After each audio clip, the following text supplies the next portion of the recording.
Hi everyone, in this video I will give a brief introduction of pivot tables feature available in Microsoft Excel. So pivot table is used to summarize the large data available. It is also the easiest way to summarize the data. In this video we will be covering the following points which are the basics for a pivot table. First one, how to create a pivot table. Second one is what are the pivot table fields. Third one, what are the additional tabs that will be available for a pivot table. Number 4, what is the pivot table area and what it will affect. Number 5, creating a summary from the sample data. For this, we will be seeing two examples of reports. So let's get started.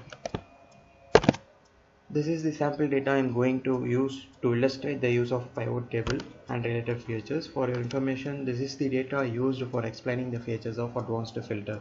It contains the list of transactions occurred in various regions such as Central, East and West for 5 different items by various representatives. So we will see how to create a pivot table. It is always preferable to select the entire data table before starting the process to have a firm idea that no data is left unselected or to confirm that all the data was selected. So select the entire data and check whether any data has been left or not. Then after selecting the entire data, go to the Insert tab. Under Tables menu, you can see Pivot Table option. By selecting this option, you will be able to create a pivot table. So I am clicking the option now.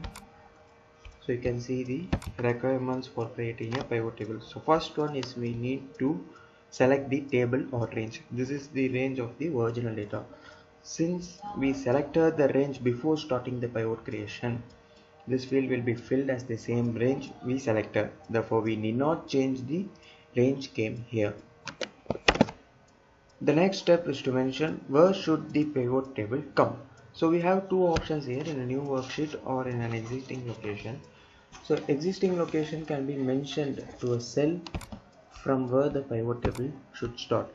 So we can just give a single cell link, that is enough for creating the pivot table in the existing location. If we select the new worksheet option, a new sheet will be created just before the sheet where we started this operation, that is where the original data is present in our example. It is preferable to use this option while creating a pivot table to avoid confusions if any. So after selecting this, just give the OK. Now you can see that a new worksheet is formed here and this box is the initial pivot table range. Now we will move on to see what are the pivot table fields and its nature. So these fields will be listed in the right side of the screen as you can see here. The first part will contain the column headers of the original data like the region, wrap, item, etc.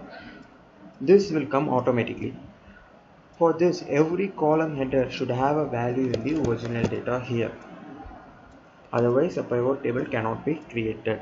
Any duplicated column headers will be renamed with the number of times it gets repeated. For example, say if I have 3 columns named region here. So the first column will be mentioned as region, the second one will be mentioned as region 2 and the third one will be mentioned as region 3 in the pivot table field here. And then the second part, that is this area, contains the fields that we are going to be using in the pivot table, such as the row headers, column headers, the result values we anticipate, and the filtering basics. A field, these column headers are called fields in the pivot table. So a field of the original data can be given in either of these 4 fields. So the row header will take only the unique values of the specific field. Say if I give the region as row headers, you can see that there are only 3 regions here, Central, East and West. However, there are more line items for each of the regions in the original data. So you will be getting only filtering the unique values in the entire data. Now moving on to the additional tabs that were created on formation of pivot table, you will be able to see two additional tabs above that was created because of this creation of the pivot table. One is named as analyze and another one is named as design. As the name suggests, the design tab contains the features to change the look and feel of the pivot table, like changing the table format here, or the colors used, or the reporting layouts, removing or showing the subtotals, grand totals, etc. In the Analyze tab, we can see different options that affects the values of the pivot table.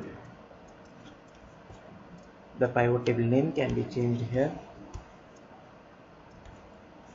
and the data source can be changed from here. If you are changing any data in the existing original data, you have to change the data source manually unless and until you give a name of the table as the table or range earlier. So with respect to this reporting layouts and other features available in these tabs, I will give the explanation in the upcoming videos. So now we will see the pivot area and what it affects. Initially this box that is appearing here will be considered as the pivot table area. Then when you summarize the data, the range changes based on the summary data we ask for. Say I have entered giving the region as the row header, and this is the new pivot table area. Now if I am giving region here, this is the pivot table area I have. Like that, the pivot table area keeps on changing based on the summary we ask for. Now say I have some data entered manually in column E5, 4, 8, something like that. I have some calculations manually, and my pivot has an area of 3 columns like this, A, B and C. So when I am changing the requirements here, the pivot range actually wants 6 columns or 5 columns rather. Say I am dragging and dropping the item in column header. In this case, an error message will be thrown stating that any existing data in the columns will be replaced. So you can see that error here. So it asks for that whether you have to change the requirement because the existing data will get replaced. So therefore the pivot table overrides the manual data entered by us. So we have to be very careful before changing the requirements and check whether any manually calculated or manually entered data is available near the pivot table area. So now we will see the creation of the report based on our data. So as I said, we will go through two examples of reports. The first one is the management requires a report containing the total amount spent by the regions. So the value I require here is the total amount spent. So I will just drag and drop the total field into the values area. So you can see this sum of the total is given as the value. So total amount spent for across all the regions is 19,627. 19,627. So you can either drag and drop this into the area, or you can simply select the check box here. But this might work wrong sometimes, so I would suggest to drag and drop the required field in the required areas. So we will now select the list of regions because we need the split up of the total amount spent region wise. So we will drag and drop the regions field into the rows area. So now you can see that the summary of the total expenditure by each region in the pivot table. So we can also modify the value field for the processes or the format. Just go to the value area, and at the end of the column name you will be able to see the drop down arrow mark. Select the drop down arrow mark and go to value field settings. Now you can see that the summarize value can be shown based on sum total of all the line items, count of the line items, average of the line items or average of the values, the maximum amount spent by a region or the minimum amount spent by the region, etc. Under the show values as option, you can display this value as a percentage of the total amount spent. If I give this, you can see that the total amount spent is 56.75% in the central region when compared to the overall company cost. So you can change that here. Also you can change the number format by going here. So go to the number format. The default number format tab will be opening. It is already in general category 1. So you can go and change the number format as you require from the list available here, or you can manually enter your custom number format here. With respect to custom number formats, I will be giving you with coming with a video how to use the or how to give a custom numbering format in Excel. So give OK and give OK. So now you can see that the report is more good, and the separation of the digits makes it easier to read the digits here. So now I will take the example 2. In this same report, the management now asks for the comparison of the product wise spend expense for each region. So product wise expense for each region, that should be comparable between the regions. So already we have the region based pivot table here for the summary here. We'll just drag and drop the item into the rows header to get the item wise summary.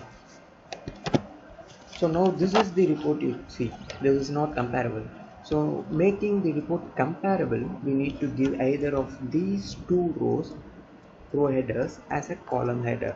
So I will drag the region header and drop it into the columns area. Now you can see that the report looks good and comparable. For binder, central spent this much, east spent this much, and west spent this much. And this is the total amount spent for the binder. This is the total amount spent for the central region. Like that, you have a nice and comparable information using the pivot table. So this is the brief introduction I am giving. So it only contains the ideas of all the options available here, and not all are explained in detail. So to summarize, we created the pivot table by going to Insert tab. Under Tables menu, you see the option Pivot Table. Before clicking the Pivot Table option, we will select the entire data to ensure no data has been left. And then we will give a new worksheet option as default, so that we will not get confused anywhere. And then these are the pivot table fields, these are the column headers. Column headers should have some value. No column header can be left blank, and any duplicated column headers will be renamed as the column header name and the number of times it got repeated, as we saw earlier for region. So I hope this video gave a summary or the brief introduction on the pivot table. So if you have any queries in this basics, please do ping me through the comments, and I will revert back at the earliest time possible. Please do subscribe to the channel to get notifications for the upcoming videos on pivot table, and as well as other formulas, tips and tricks that can be used in the Excel. Thank you.